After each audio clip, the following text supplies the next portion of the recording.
Kaya diin na isulat ang mga pulong sa kinabuhi. Himo ang kinining magiya sa karanan sa inyong kinabuhing ninyo. Sukat karon hangtod sa kanturan. Amen. Ang pinagluwan sa among pagkakulit o pinagsinasi ngayon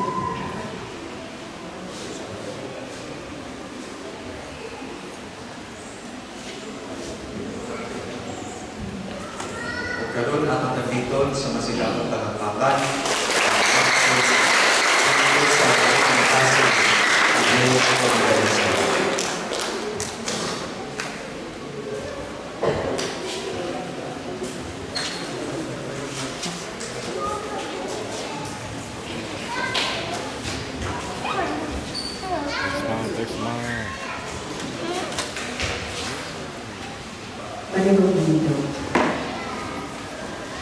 Pag-ampun kita sa Diyos alang sa pagpapinasalakan sa kami noon